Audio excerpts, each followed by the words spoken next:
Acabamos de ver uma reportagem da nossa querida Maura Francisco, ela que foi até o concerto da Pérola, e vimos tudo nesta linda reportagem que a Maura preparou para nós.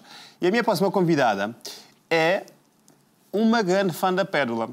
E eu tenho a certeza que esteve naquele concerto. Chama-se Joyce Fernandes, mas é conhecida no Brasil e no mundo inteiro como Preta Rara. É professora de História, é rapper e é escritora.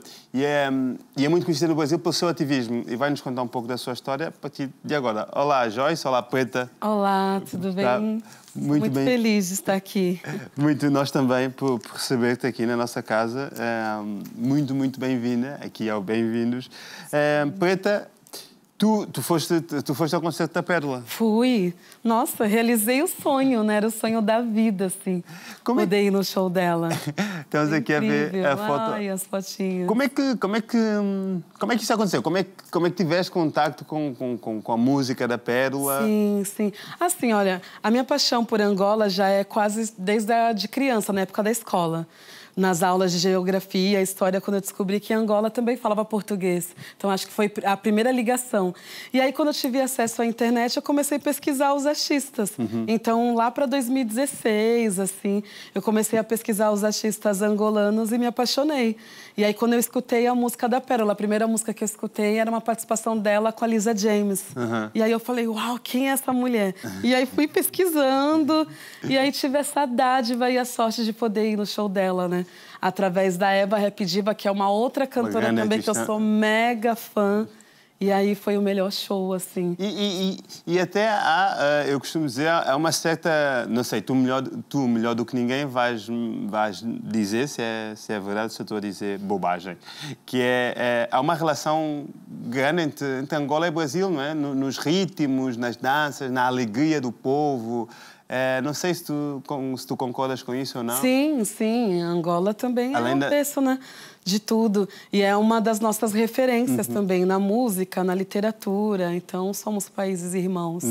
E a aproximação é através de tudo que Angola pode oferecer. Então, o Brasil bebe muito, né, na fonte de Angola. E ter essa dádiva de conhecer a Pérola foi incrível, assim. 5 trocas de looks, maravilhosa em tudo. A voz, a banda. Uma banda muito E tu aposto que tu sabias as músicas todas de cor e cantou. Algumas.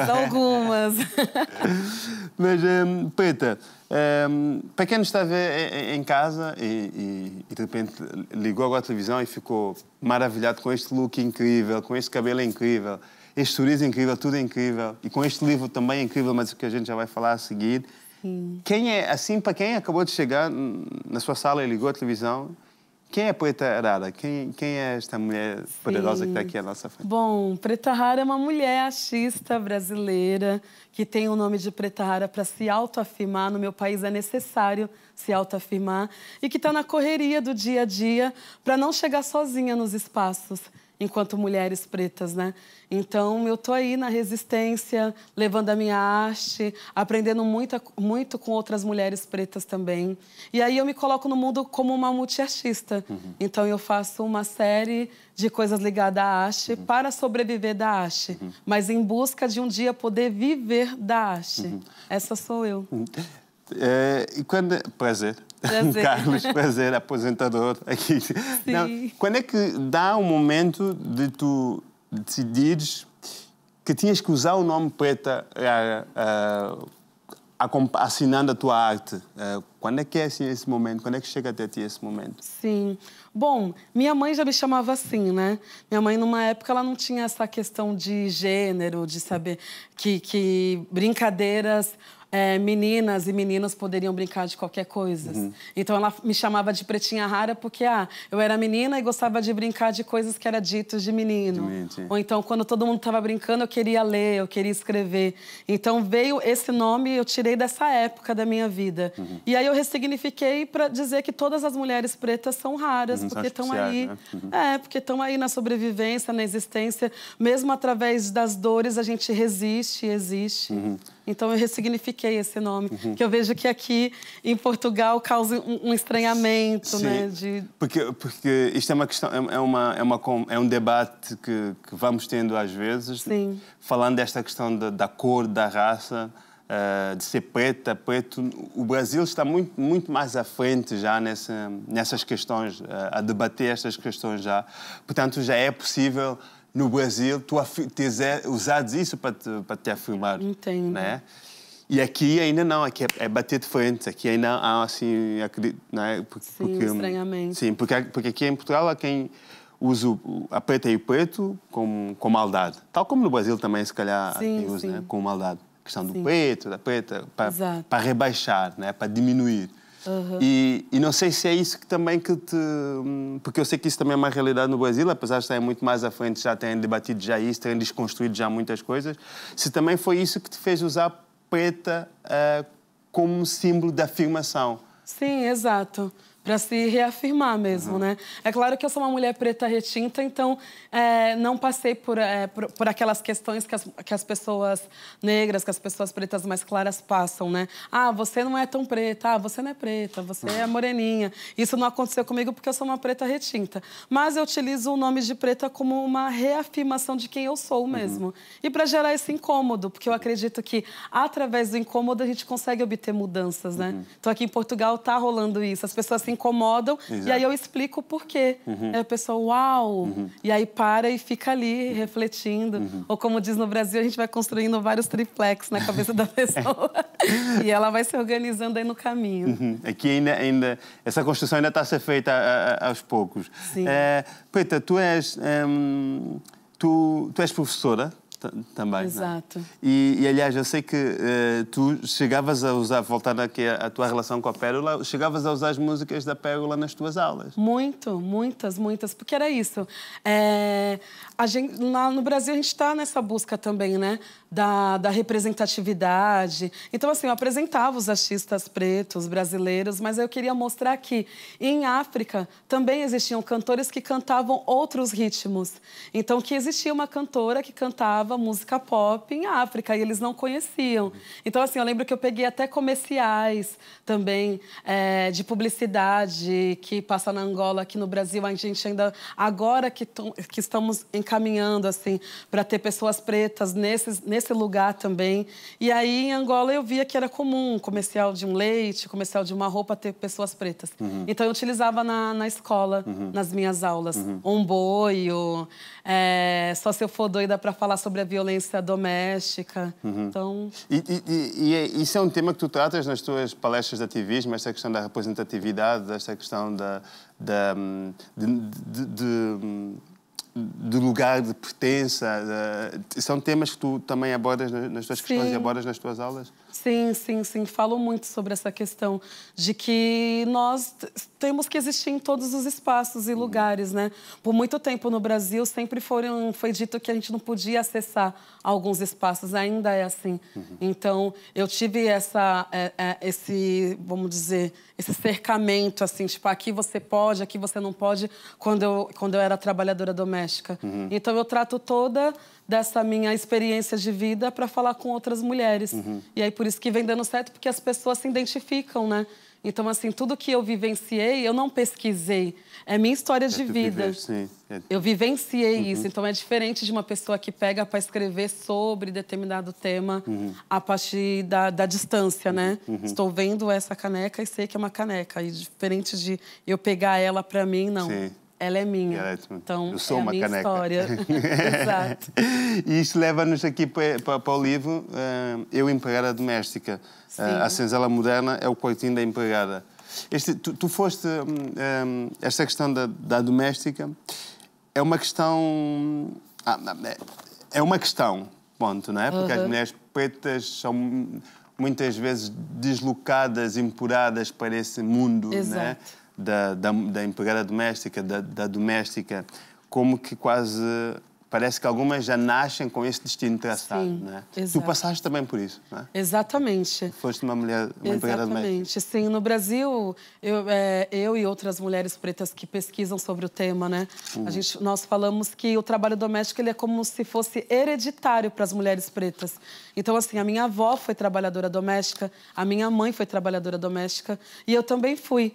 E aí, num lugar como se não houvesse outras opções, né? Outras possibilidades. Então, assim, atualmente são 5 milhões de trabalhadoras domésticas no Brasil. Dessas 5 milhões, 78,8% são de mulheres pretas. Então, assim, por isso que a gente encontra um retrocesso gigantesco nessa profissão. Que é uma profissão que tem gênero, tem cor e tem classe. Gênero, mulheres, cor, preta. E classe pobres. Então, eu sempre arrisco dizer, se fosse uma profissão que tivesse uma outra cor que não fosse mulheres pretas, nós já tínhamos avançado muito, assim, né? Então, para você ver que a lei do trabalho doméstico é uma lei mega recente no Brasil, com a PEC das domésticas de 2015. Então, antes de 2015, não haviam leis específicas para essa classe trabalhadora. Então, no Brasil ainda existe essa questão de uma trabalhadora doméstica trabalhar 30 dias e ganhar, deixa eu ver, o equivalente a menos de 100 euros, para a galera entender aqui os valores. E o trabalho lá não é por diária, é trabalhar, tipo, não é um horário determinado. Você tem horário para entrar, mas não tem horário para sair. E você não pode se alimentar da comida que você faz, você não pode utilizar o banheiro da casa. Eu trabalhei em diversas casas que eu não podia utilizar o banheiro. E o quanto que esse momento que eu fui trabalhadora doméstica durante 7 anos ainda reflete na minha vida. Claro. Então, por exemplo, uma coisa simples. As pessoas, né, se organizam na alimentação. Lá no Brasil, as que têm condições conseguem fazer uma alimentação 3 vezes, de manhã, tarde, à noite. Eu consigo, por conta dessa herança do trabalho doméstico, muitas das vezes, acordar e ficar o dia inteiro sem me alimentar. E aí, quando me dá uma dor de cabeça, que eu falo, caramba, eu não almocei, eu não comi nada. Por conta desse momento, porque saí atrasada para ir lá, fazer a faxina e só podia me alimentar quando eu voltava. Não dava tempo de cozinhar em casa. E este livro são relatos, desabafos dessa época em que tu trabalhaste como doméstica, porque tu falavas da questão hereditária, porque aconteceu isso contigo, não é? A tua avó, a tua mãe e tu própria trabalhaste como doméstica, não é? Exato. Esse livro, ele é um conjunto de relatos de várias trabalhadoras domésticas pelo Brasil. Porque, assim, a partir do momento que eu contei a minha história, que foi o primeiro relato que eu postei nas redes sociais, foi que eu fui contratada para ser cozinheira, só que eu não podia alimentar da minha própria comida.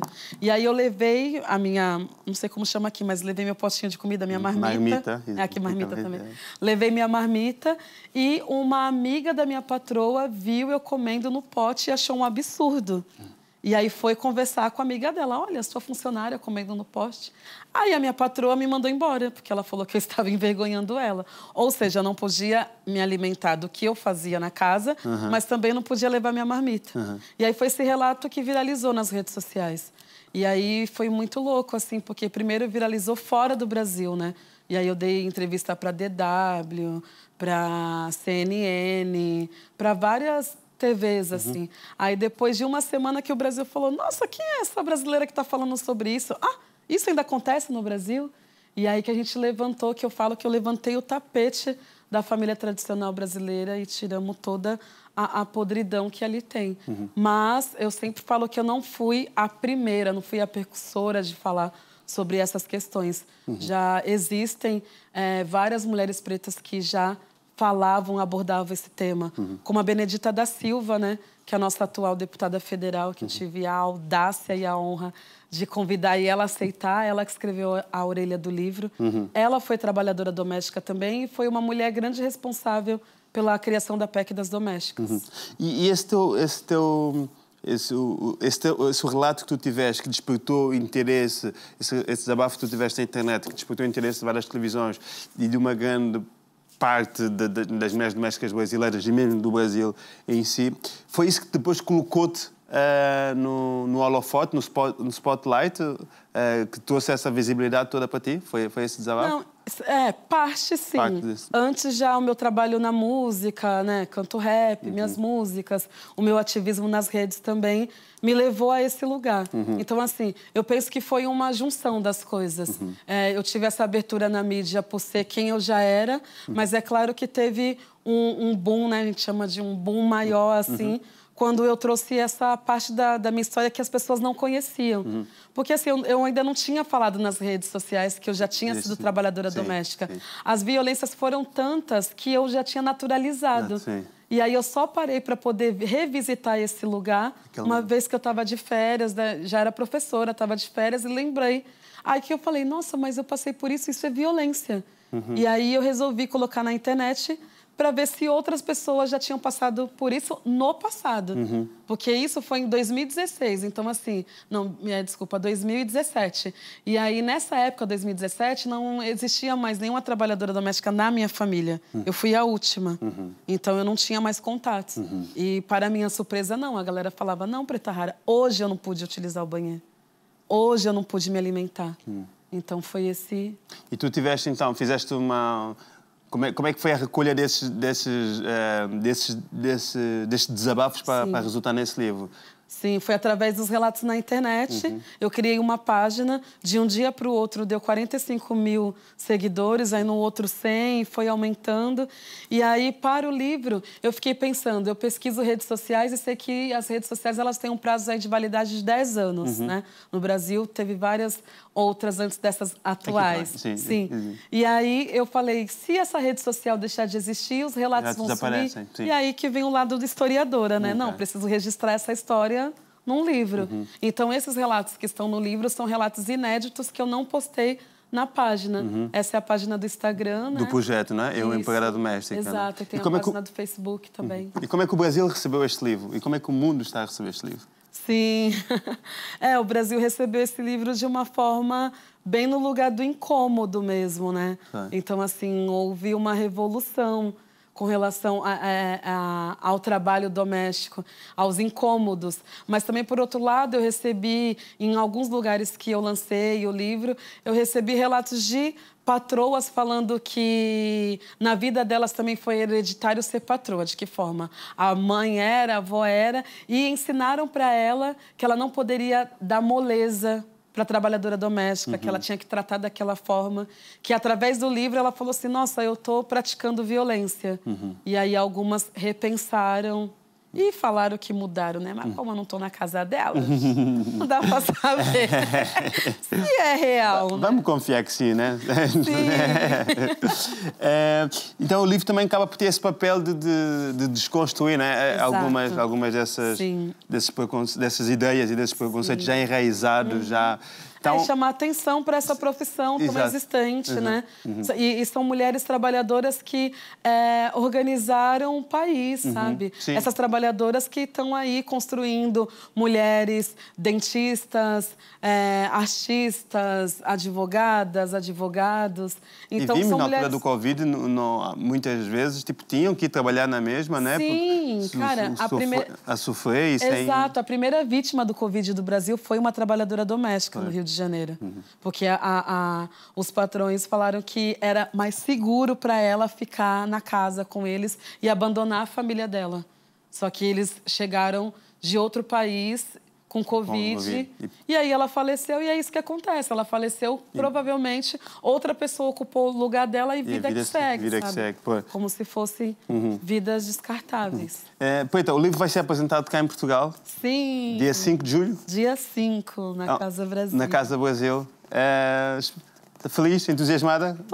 Muita expectativa? Muito.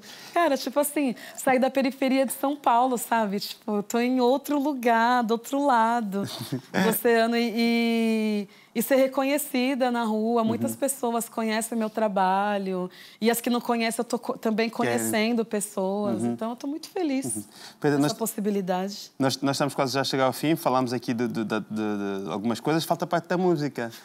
Há muita coisa. Há muita coisa que tu fazes e boa, não é?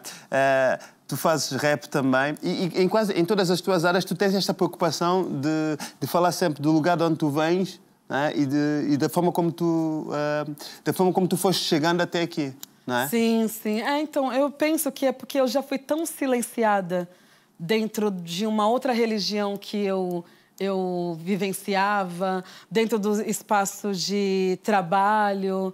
As únicas pessoas que, graças a Oxalá, que sempre me ouviram, foi a minha família. Eles sempre acreditaram em mim.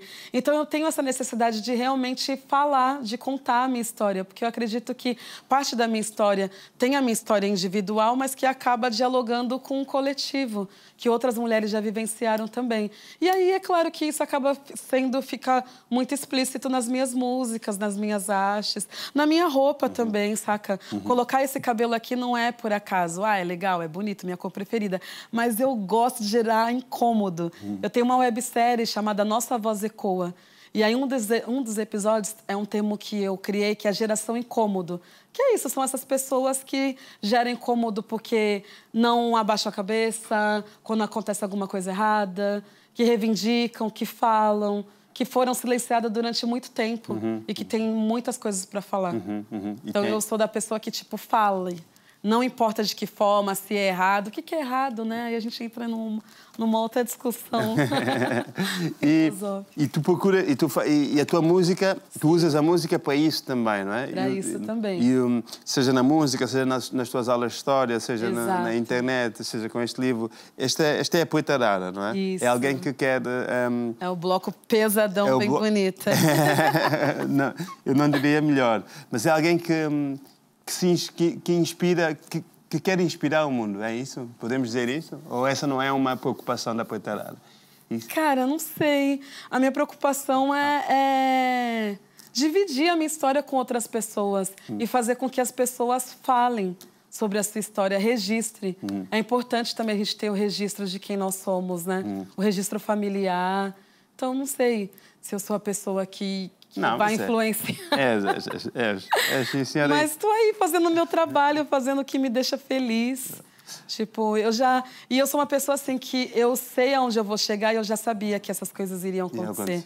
Saca? Porque eu penso que quando a gente quer muito... E aí não é o papo da meritocracia, né? Porque se fosse por meritocracia, Bia Ferreira, que é uma outra artista maravilhosa, minha amiga, que está bem pertinho aqui de mim, já seria a presidenta do Brasil, se fosse por mérito. Então não é pelo campo do mérito, mas é pelo campo da ancestralidade, da sagacidade, saca? Da batalha, então, né? da batalha de saber que a gente vai chegar. Vai chegar lá. Por mais que para nós o tempo seja outro, mas a gente chega. A gente chega. Poeta. E fura. Poeta, muito obrigado. Muito obrigado. Sorriso. Muito obrigado por teres vindo cá conversar connosco. Eu que agradeço. Até a próxima. Vou tentar estar na apresentação do livro. Te espero lá. E todos vocês. Muito obrigada pelo carinho. Beijinhos, Poeta. Beijinhos. Valeu.